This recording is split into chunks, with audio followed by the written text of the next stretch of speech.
Bonjour à tous, bienvenue dans ce webinaire consacré aujourd'hui à la prévention des risques psychosociaux, la démarche globale de prévention des risques psychosociaux.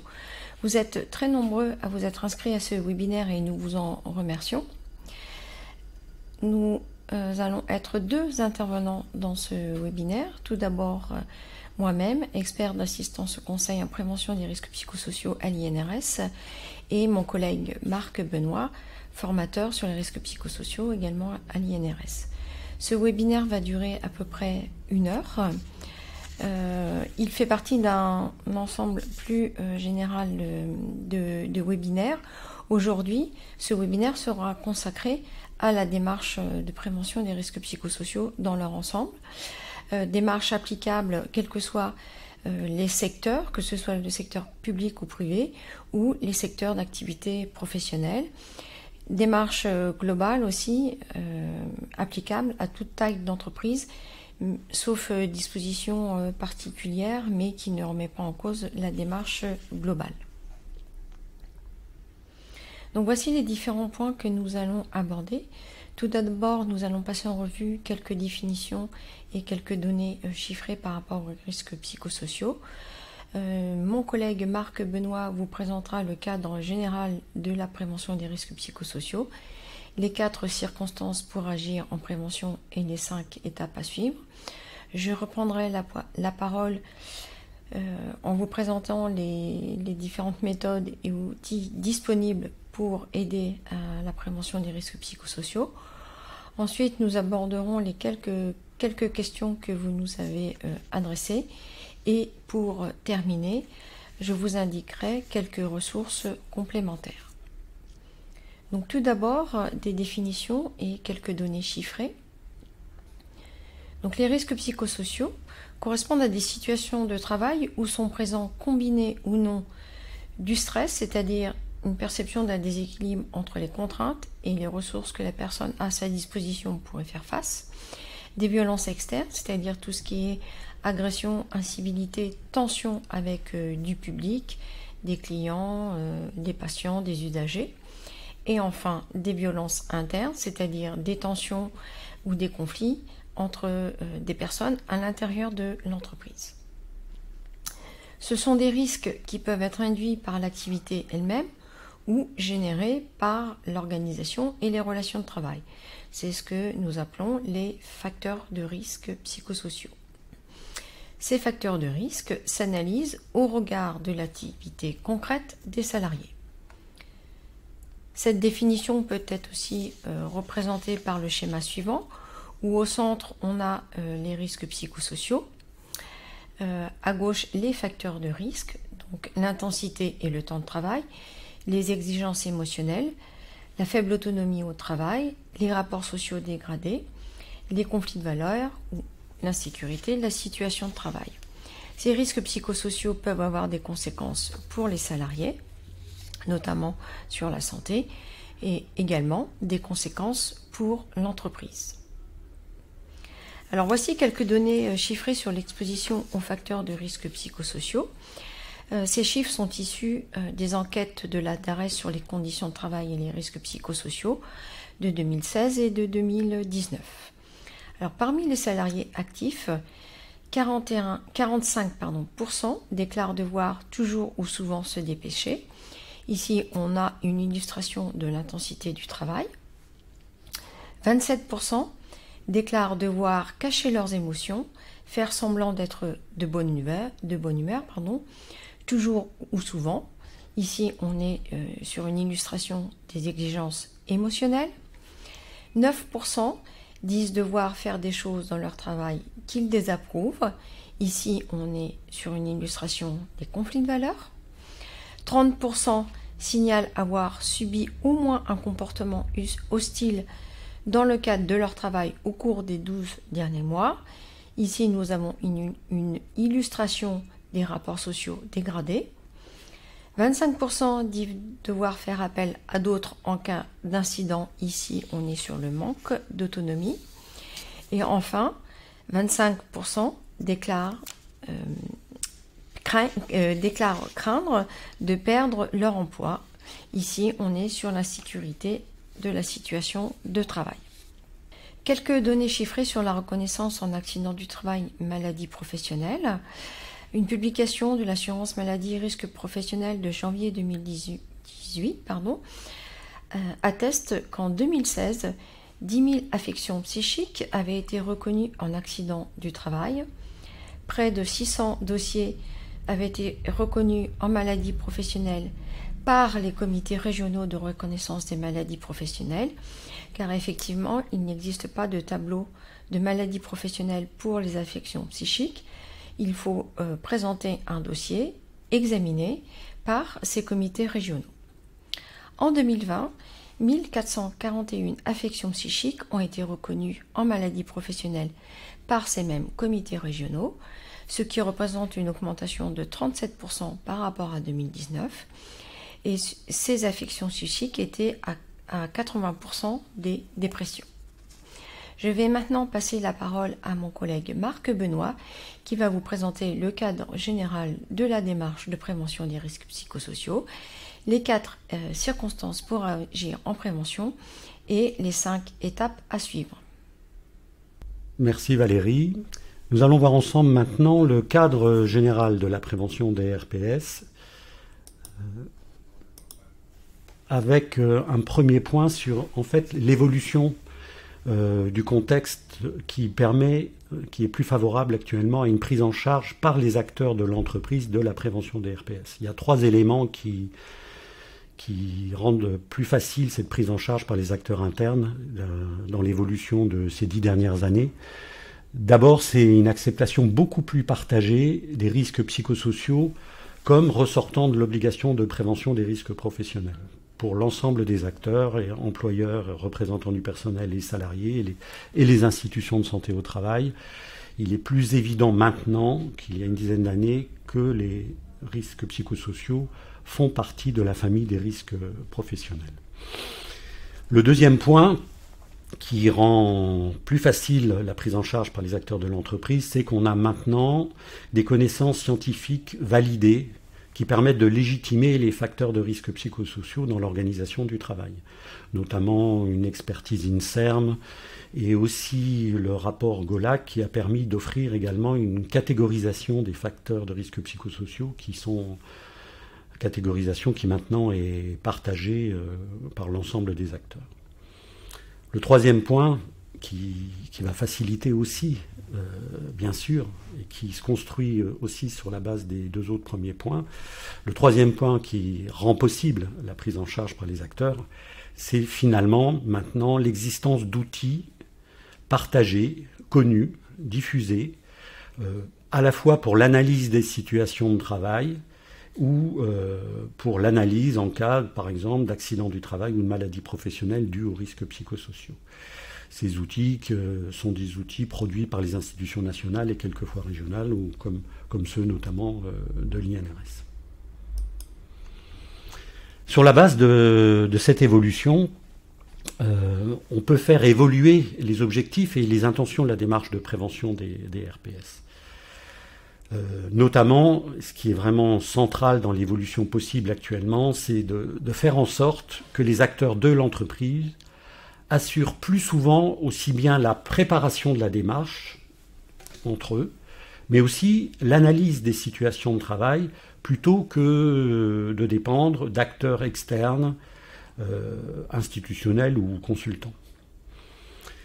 Ça permettra aussi, pour augmenter l'efficacité et d'être plus sûr d'aboutir à un plan d'action, ça permet aussi d'impliquer dans la démarche de prévention les mêmes acteurs que pour les autres risques professionnels, qui vont pouvoir d'ailleurs utiliser leurs connaissances, leur savoir, leurs méthodes, leurs pratiques disponibles pour les autres risques et qui vont pouvoir l'appliquer également aux risques psychosociaux.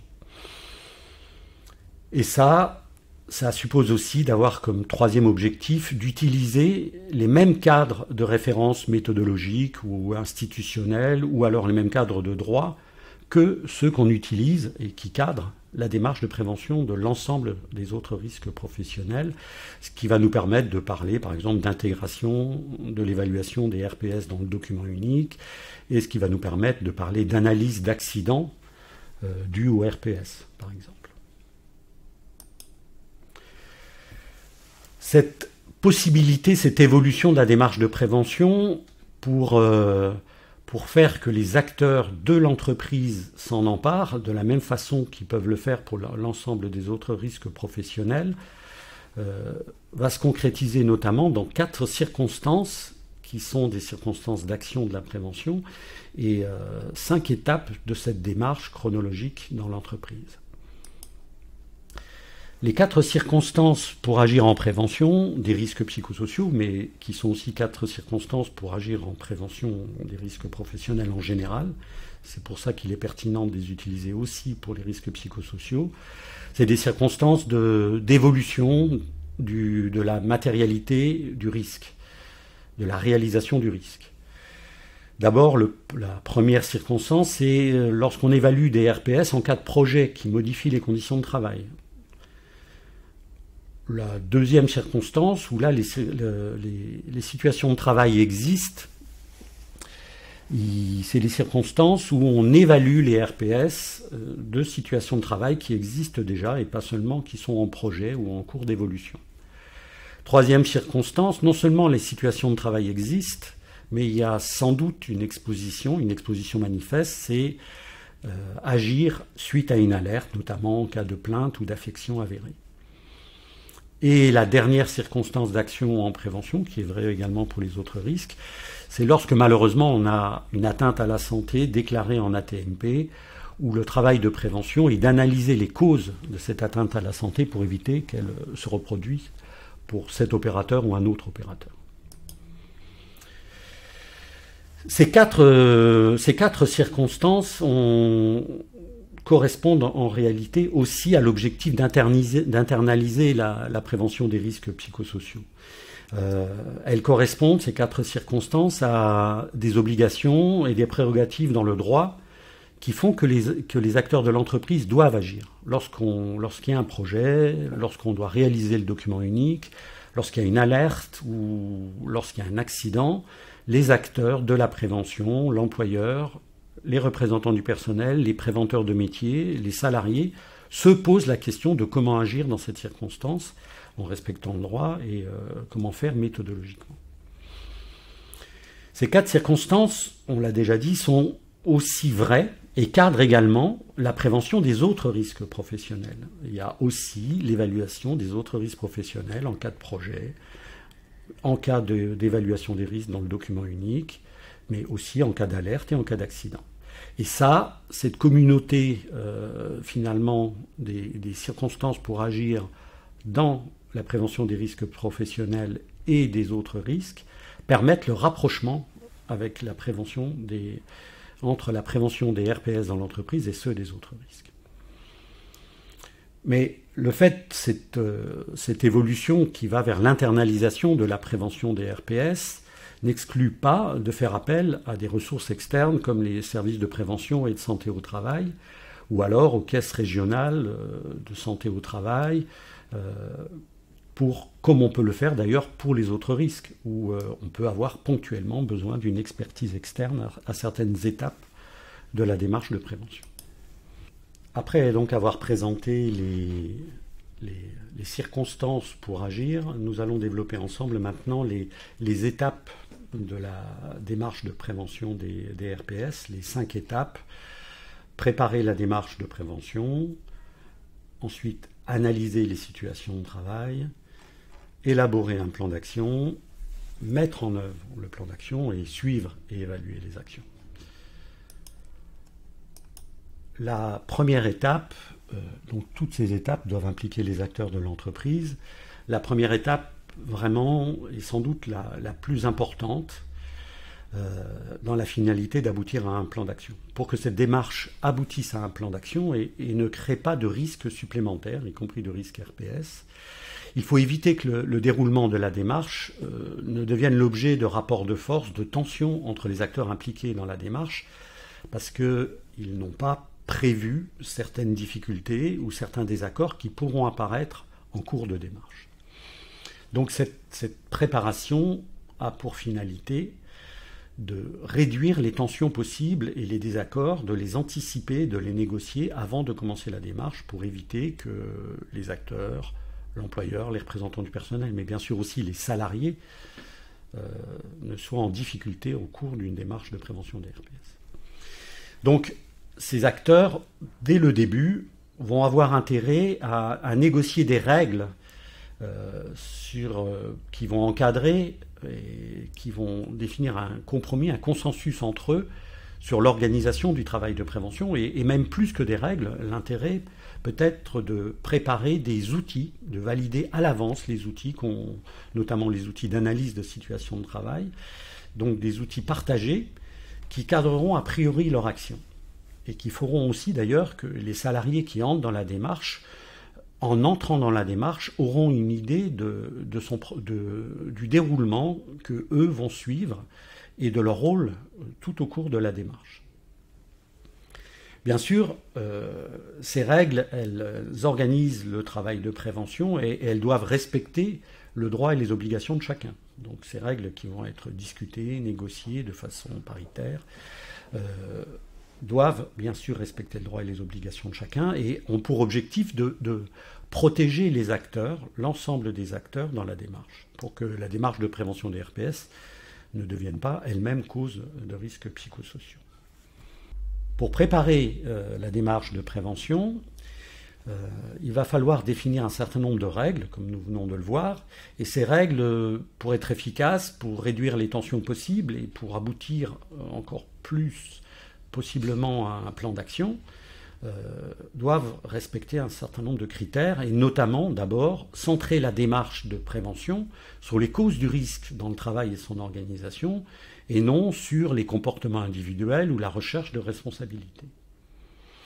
Ces règles également, toujours pour augmenter leur efficacité, sont élaborées et validées paritairement, ce qui va faire que les acteurs, employeurs et représentants du personnel, qui peuvent agir d'habitude de façon chacun en utilisant leurs propres prérogatives, vont coordonner leur démarche et pourront même prévoir également, si possible, un travail de prévention, notamment une analyse de situation de travail et des élaborations de plans d'action paritaires. Ces règles aussi, pour fonctionner et être utiles pour la prévention des RPS, pour le travail de prévention des RPS, doivent contenir un engagement de l'employeur, qui est donc l'organisateur du travail, un engagement de l'employeur à modifier les situations de travail suite aux analyses, et même plus précisément à faire que l'on prévoit précisément les conditions dans lesquelles, notamment, seront réalisées l'analyse des situations de travail et l'élaboration du plan d'action. Et l'engagement de l'employeur doit aussi prévoir de protéger la parole des acteurs impliqués. Les différents acteurs, bien sûr d'abord les salariés, vont parler de leur situation de travail, vont parler du travail réel, du décalage avec le travail prescrit, et peuvent être pris en difficulté lorsqu'ils évoquent la réalité de leur travail, y compris quelquefois, dans certaines situations, être amenés à évoquer la difficulté de respecter certaines règles. Il faut donc que les salariés puissent avoir cette latitude et que l'employeur les protège dans cette situation.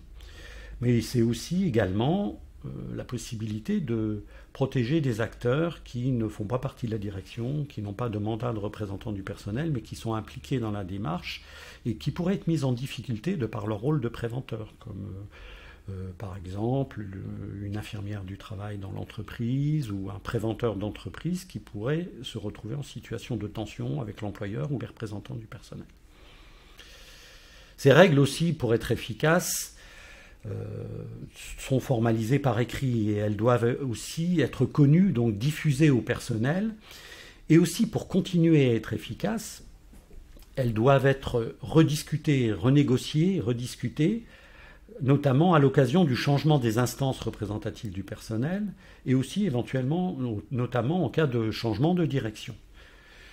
L'intérêt de la rédaction de ces règles dans ces conditions, c'est de faire que la prévention des RPS se trouve plus pérenne qu'elle ne l'est d'habitude. Lorsque la prévention est dépendante de l'employeur et de la direction, ou lorsqu'elle est dépendante de l'investissement des représentants du personnel, lorsque ces directions et lorsque les représentants du personnel changent, tout le travail doit être recommencé. Si l'on produit des règles et des outils qui sont stables, mais rediscutés à l'occasion des changements, on assure plus facilement une pérennité à la démarche de prévention qui ne devra pas tout recommencer à zéro. L'étape suivante, après avoir préparé ensemble, de façon paritaire, la démarche de prévention, c'est l'étape d'analyse des situations de travail. Et là, il y aura un travail pour analyser ces situations de travail. Il y aura un premier travail qui sera de choisir et de définir paritairement les outils utilisés. 3 grands types d'outils peuvent être utilisés et les acteurs de l'entreprise prendront position là-dessus. Le premier outil, les batteries d'indicateurs qui permettent d'obtenir une identification de l'évolution des tensions, des difficultés dans l'entreprise, qui peuvent avoir un lien avec l'existence des risques psychosociaux. Il peut s'agir notamment, par exemple, de dysfonctionnement, d'instants juridiques, d'indicateurs comme le turnover, ou alors d'indicateurs de santé, par exemple, de santé des salariés. Ils peuvent également avoir à se positionner sur un deuxième type d'outils, les questionnaires. Les questionnaires qui vont leur permettre d'identifier les facteurs de RPS qui existent dans différents secteurs, dans différentes unités de travail ou dans différents métiers de l'entreprise, qui permettront donc d'aller un peu plus loin que les indicateurs en identifiant quels facteurs exposent quelle unité de travail ou quel métier dans l'entreprise. Mais finalement, dans tous les cas, l'outil qui va permettre réellement d'aboutir à un plan d'action concret, c'est l'entretien complété de recueil documentaire et d'observation. Et l'entretien, lui, permettra d'identifier les circonstances précises, concrètes de l'exposition d'un métier et d'un opérateur pour définir un plan d'action précis et concret pour ce métier, pour cette unité de travail. L'étape suivante est l'étape d'élaboration du plan d'action qui, pour bien fonctionner, impliquera les salariés, leur hiérarchie et les instances représentatives du personnel, en plus, bien sûr, de l'employeur. On peut proposer 2 cadres de référence pour aider à élaborer ce plan d'action, qui vont aider les acteurs de l'entreprise. Le premier, c'est les principes généraux de prévention qui sont inscrits dans le Code du travail, en veillant à bien respecter la hiérarchie entre ces principes, hiérarchie qu'on a déjà un peu abordée tout à l'heure, notamment, par exemple, éviter les risques, évaluer les risques qu'on n'a pas pu éviter. Mais hiérarchie qui continue à se dérouler dans les principes généraux de prévention. Un deuxième cadre de référence plus technique peut être proposé également pour les aider à élaborer ce plan d'action. C'est les critères d'efficacité des mesures de prévention. On a 2 grands types de critères. Les critères techniques qui vont essayer d'évaluer si la mesure, l'action, le plan d'action est bien efficace à supprimer l'exposition qu'on a identifiée, si cette mesure ou cette action est bien stable dans le temps, si cette mesure n'augmente pas la contrainte pour l'opérateur, ce qui fera que si jamais il y a contrainte, cette mesure finira par être abandonnée au profit de la productivité, par exemple. Si cette mesure aussi ne déplace pas le risque, ne crée pas un autre risque alors qu'elle en supprime un. Et on évaluera aussi par la portée si cette mesure ne permet pas également de supprimer d'autres risques que celui pour lequel elle a été élaborée primitivement, et dans ce cas à une portée supérieure. Une deuxième famille de critères peuvent être utilisés, c'est les critères qu'on pourrait dire sociaux. Bien sûr, le plan d'action, les mesures doivent être conformes à la réglementation. On doit aussi tenir compte des délais d'application. Plus une mesure peut être mise en place rapidement, plus elle est intéressante pour l'entreprise. Et bien sûr, on tiendra compte aussi de l'investissement en temps, en moyens matériels que peut représenter cette mesure ou ce plan d'action. L'étape suivante, une fois que ce plan d'action a été élaboré, donc discuté entre les acteurs, ce plan d'action doit être stabilisé. C'est bien l'employeur qui statue sur le plan d'action et qui va consulter les instances représentatives sur ce plan d'action. Mais suite à cette consultation, il y aura bien sûr une définition du calendrier et de la répartition des tâches pour mettre en œuvre ce plan d'action.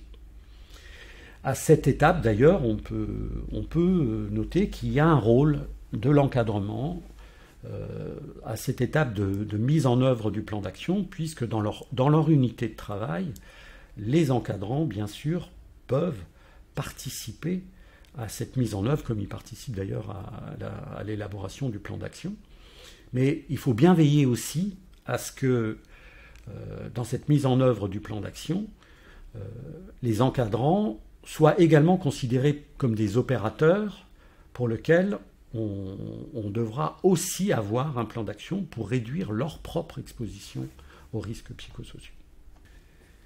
La dernière étape est l'étape de suivi et d'évaluation des actions et des mesures qui ont été décidées.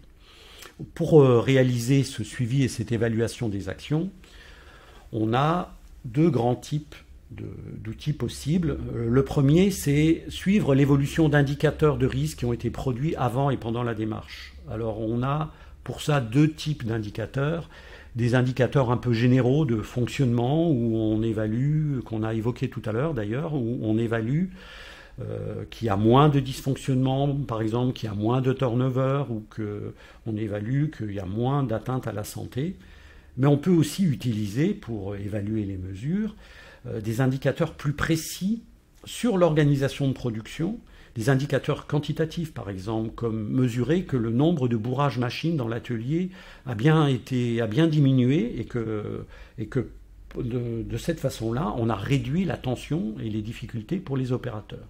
On peut mesurer aussi qu'on a introduit un changement qualitatif qui va mettre fin à la cause de tension aussi et de difficultés de charge pour les opérateurs, comme par exemple, on a mis en place une nouvelle organisation qui empêche de faire coïncider la visite des parents des patients dans un service hospitalier avec le pic des soins dans le même service.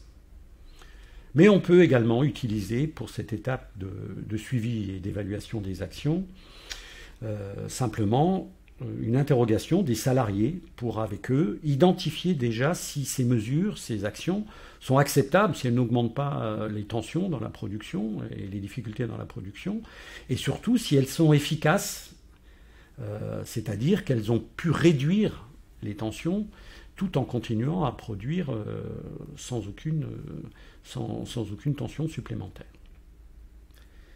Je vais maintenant, pour la suite, passer la parole à Valérie. Merci Marc. Donc nous allons voir à présent quelles méthodes et quels outils utiliser dans une démarche de prévention des risques psychosociaux. Donc on peut identifier 4 sources d'informations principales ou 4 méthodologies. Donc des entretiens individuels ou collectifs, des questionnaires, des observations au poste du travail, une analyse de documents. Ces méthodes sont complémentaires. Le choix de ces méthodes est discuté et arrêté en CSE. Alors le choix de ces méthodes va aussi dépendre des compétences dans l'entreprise et du contexte. Donc par exemple, les entretiens collectifs seront un peu difficiles à envisager s'il y a des relations de travail assez tendues. Et les questionnaires sont peut-être moins évidents quand le passage à l'écrit est compliqué dans certains contextes professionnels.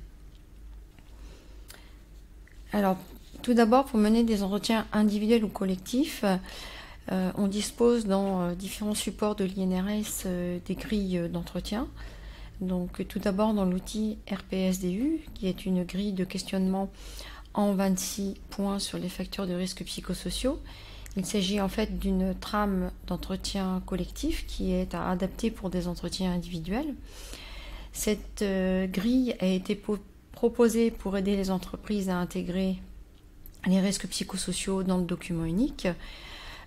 Cette trame d'entretien en fait, peut être utilisée pour les 4 circonstances pour agir en prévention, telles que vient de les décrire Marc Benoît. On a aussi l'outil faire le point RPS, qui est une grille de questionnement en 41 points sur les facteurs de risques psychosociaux et la prévention dans l'entreprise.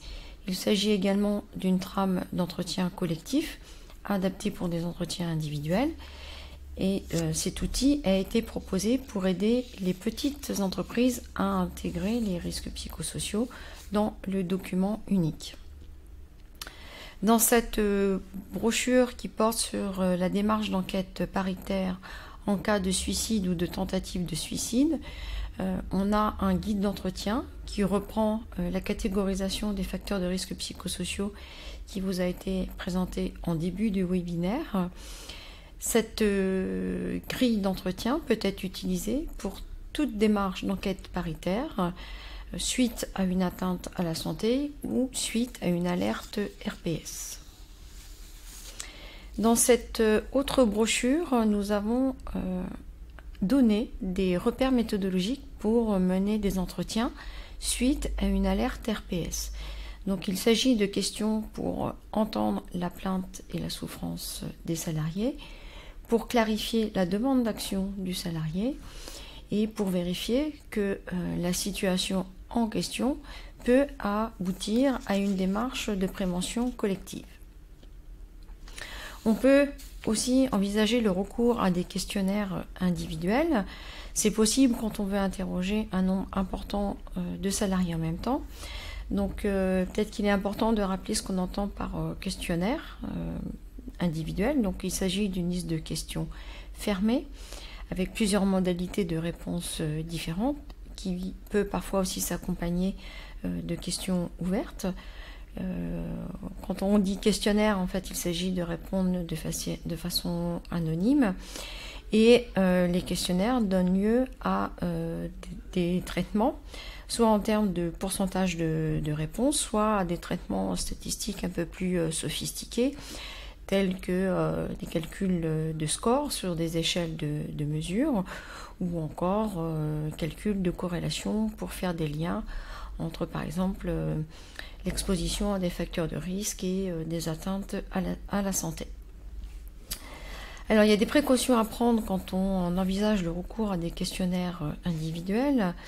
Donc, premièrement, c'est que les questionnaires doivent être absolument complétés par des entretiens individuels ou collectifs ou des observations au poste de travail pour avoir des éléments un peu plus concrets, factuels, contextualisés par rapport au regard de l'activité des salariés.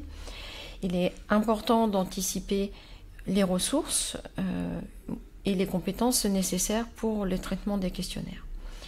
Et enfin, il faut être vigilant quant à un faible taux de participation des salariés qui ne permettrait pas du tout de pouvoir en tirer des généralités. Il faut aussi être vigilant à la place du questionnaire dans la démarche de prévention des risques psychosociaux. Il est très facile de trouver des questionnaires sur Internet. Il est beaucoup plus difficile de savoir comment exploiter les réponses. Et quand on dit placer le questionnaire dans la démarche de prévention, c'est-à-dire qu'il faut aussi avoir préparé les conditions de diffusion du questionnaire. Et donc, je vous renvoie à tout ce qui a été dit par mon collègue Marc Benoît sur l'importance de l'étape de préparation.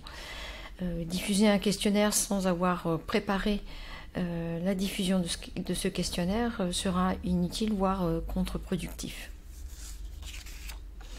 On peut aussi réaliser des observations au poste de travail en complément des entretiens individuels ou collectifs ou des questionnaires.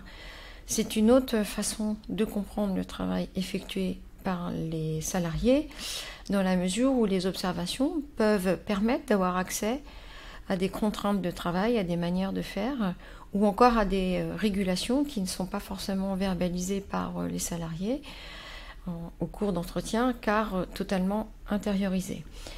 Recourir à des observations, c'est aussi l'occasion de pouvoir accéder à d'autres risques et de mettre en relation justement les risques psychosociaux avec d'autres risques professionnels.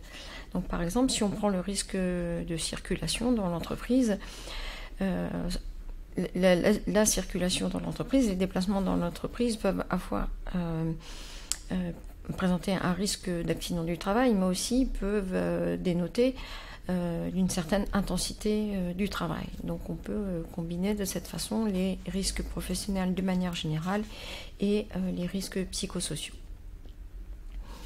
Alors enfin, on peut procéder à l'analyse de documents pour identifier l'évolution des difficultés dans l'entreprise qui peuvent avoir un lien avec l'existence des risques psychosociaux. C'est autrement dit, en faisant de l'analyse de documents, se doter d'indicateurs de dépistage de la présence des risques psychosociaux dans l'entreprise, mais aussi d'indicateurs de suivi au moment de l'évaluation de l'efficacité des actions.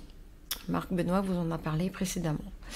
On peut procéder à l'analyse de documents pour mettre en évidence des éléments factuels, objectifs de l'exposition. Et enfin, l'analyse de documents peut permettre de retracer un contexte, un historique par rapport à la prévention des risques psychosociaux dans l'entreprise. Alors, on peut analyser des documents internes dans l'entreprise, donc par exemple le bilan social, le bilan programme annuel de prévention des risques professionnels, le rapport annuel du médecin du travail, le registre des accidents du travail bénin ou encore, par exemple, le registre de l'infirmerie.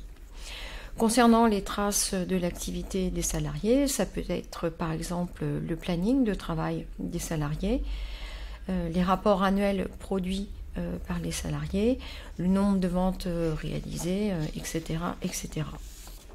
Donc nous allons à présent passer aux questions que vous nous avez adressées au moment de l'inscription. Elles étaient très nombreuses, nous vous en remercions. Donc au-delà des questions qui ont pu être traitées directement dans les diapositives qui précèdent, nous en avons sélectionné quelques-unes, les plus récurrentes. Et pour celles qui n'ont pas pu être traitées en direct dans ces webinaires, elles trouveront certainement leur réponse dans les différentes foires aux questions qui sont déjà en ligne sur notre site et dans les différents supports de l'INRS qui seront présentés à la fin de ce webinaire. Nous y reviendrons. La première question qui nous a été adressée, c'est comment convaincre la direction de s'engager. Donc il est tout d'abord important de rappeler que les risques psychosociaux sont à aborder au même titre que les autres risques professionnels, avec les mêmes obligations d'action pour l'employeur. Et ainsi, les 4 circonstances pour agir en prévention qui ont été présentées précédemment par mon collègue Marc Benoît créent des obligations d'action pour l'employeur et peut-être l'opportunité de démarrer une démarche de prévention de ces risques-là. Pour inciter la direction à s'engager dans une démarche de prévention des risques psychosociaux, on peut aussi envisager un apport d'information ou une sensibilisation sur ces risques-là pour la direction elle-même, mais aussi pour les représentants du personnel. Ainsi, ça sera l'occasion d'échanges et pour eux de pouvoir travailler sur des bases communes.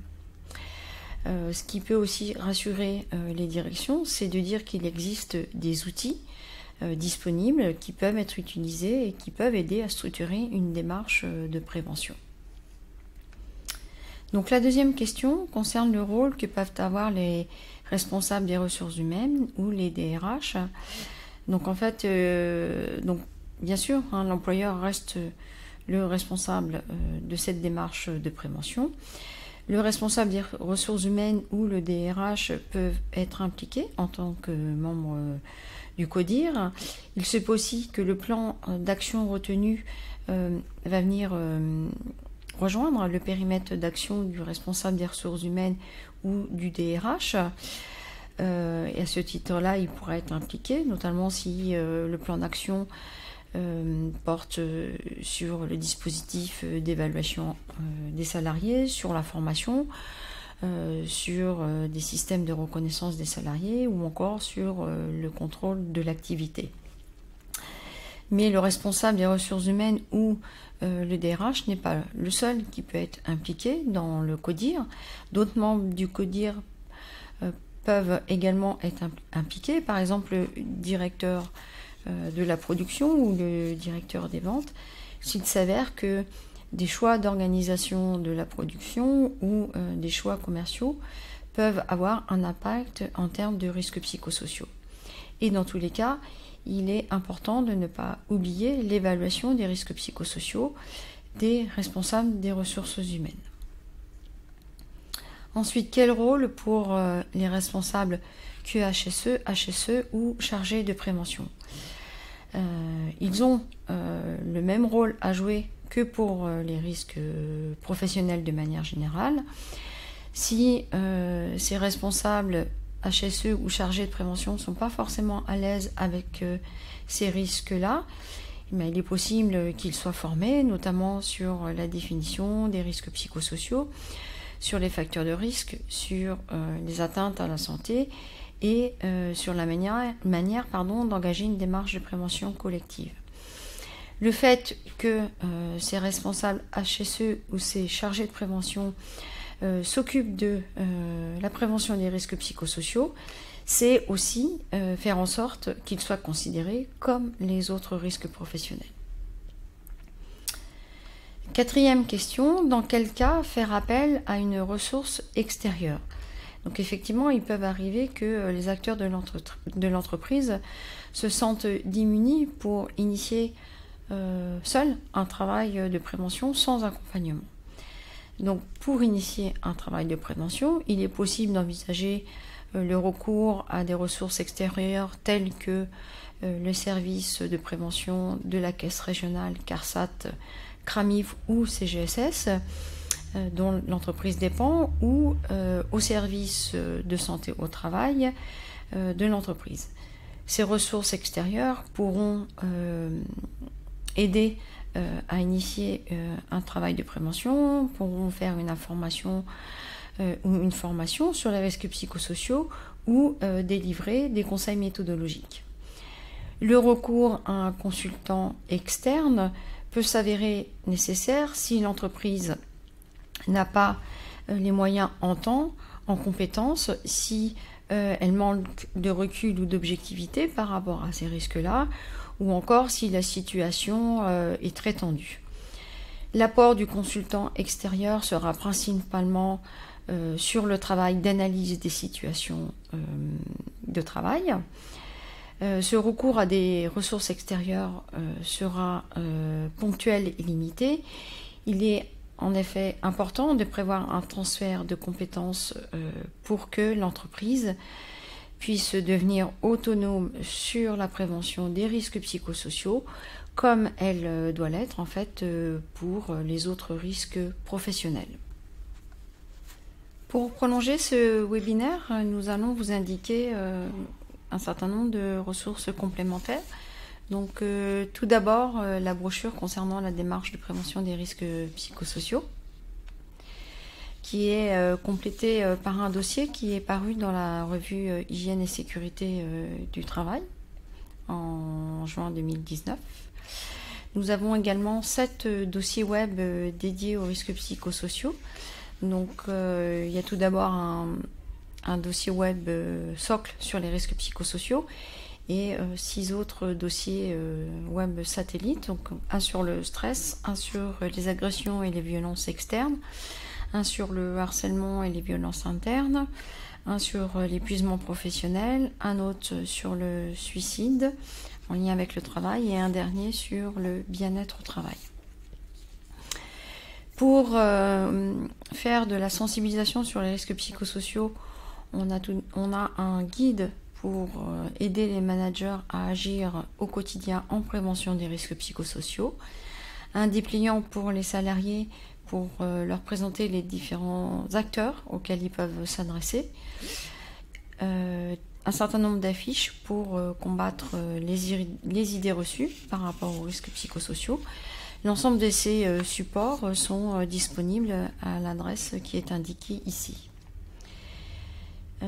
Pour avoir un aperçu de l'ensemble des productions INRS sur les risques psychosociaux, donc on dispose d'un catalogue qui est ici. Pour évaluer les risques psychosociaux, donc on a déjà cité l'outil RPSDU pour les entreprises de plus de 50 salariés. Pour les entreprises de moins de 50 salariés, on a l'outil Faire le point RPS. Concernant les questionnaires, donc dans le dossier web risques psychosociaux, on a une page dédiée aux questionnaires. Donc l'INRS a analysé une quarantaine de questionnaires donc, qui ont donné lieu à des fiches descriptives de ces questionnaires, donc rangées dans les différentes catégories qui s'affichent ici.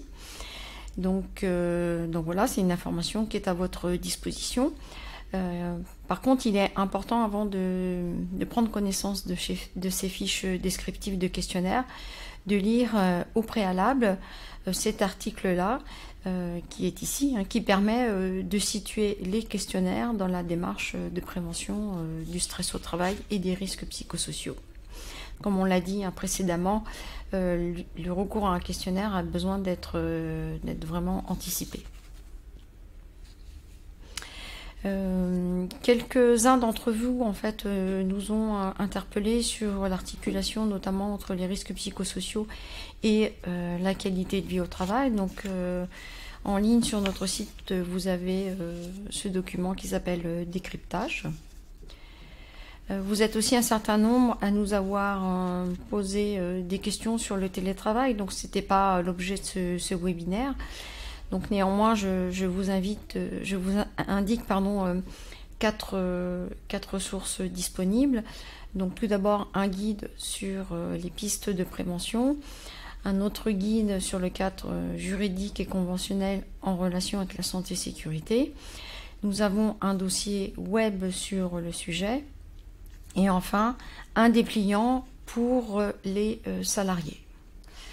Vous avez également été un certain nombre à nous interpeller sur les risques psychosociaux en lien avec la crise sanitaire.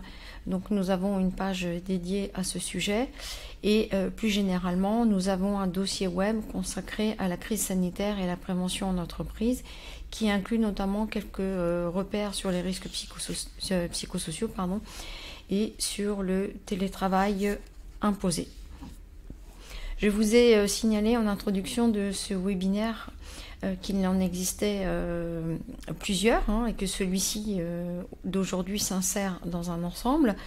Donc pour rappel, on vous les a indiqués dans cette diapositive.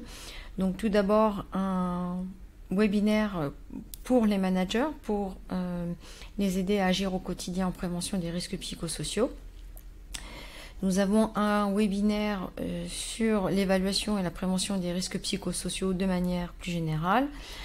Un sur le même sujet mais dans les petites entreprises. Et enfin un webinaire sur le burn-out. L'ensemble de ces webinaires sont disponibles et accessibles en replay, de même que ce webinaire qui sera aussi prochainement disponible en replay. Si des questions subsistent à l'issue de ce webinaire, nous vous invitons à consulter l'ensemble de nos supports à l'adresse du site de l'INRS et vous pouvez aussi poser vos questions sur le site de l'INRS à l'adresse qui s'affiche également. Donc ce webinaire prend fin. Donc nous vous remercions beaucoup de votre participation, de votre attention, des questions que vous nous avez adressées. Et ces questions serviront aussi bien sûr à alimenter les foires aux questions qui sont en ligne sur notre site. Donc je vous souhaite à tous une très belle journée et je vous dis à bientôt.